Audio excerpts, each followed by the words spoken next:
ইতিহাস গড়ার রাতে পাকিস্তানকে হারিয়ে সেমিফাইনালে উঠে গেল ইংল্যান্ড। আর এই জয়ের নায়ক একজনই ছিলেন, তিনি হলেন হ্যারি ব্রুক। পুরো ম্যাচ জুড়ে পাকিস্তানের সমর্থকদের একটাই আশা ছিল, ইস, ব্রুককে যদি ফেরানো যেত, কিন্তু সে আশা আর পূরণ হয়নি। ১৭তম ওভারে শাহিন শাহ আফ্রিদির বলে আউট হওয়ার আগেই টি-20 বিশ্বকাপে প্রথম অধিনায়ক হিসেবে সেঞ্চুরি করে ফেলেছেন ব্রুক। তখন প্রায় নিশ্চিত হয়ে গেছে ইংল্যান্ডের জয়, তবে নাটক তখনও বাকি ছিল। ব্রুক আউট হওয়ার পর মাত্র ৫ রানের ব্যবধানে ৩ উইকেট হারায় ইংল্যান্ড। মুহূর্তেই ম্যাচ ফেরে উত্তেজনায়, কিন্তু জয়ের জন্য দরকার ছিল মাত্র ৪ রান।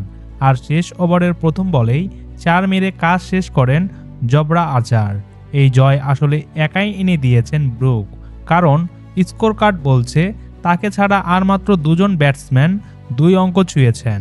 কঠিন মুহূর্তে উইল জ্যাক্সের সঙ্গে ৩১ বলে ৫২ রানের জুটি করে ম্যাচ ঘুরিয়ে দেন তিনি। এর আগে পাকিস্তান টসে জিতে ব্যাট করে তোলে ১৬৪ রান।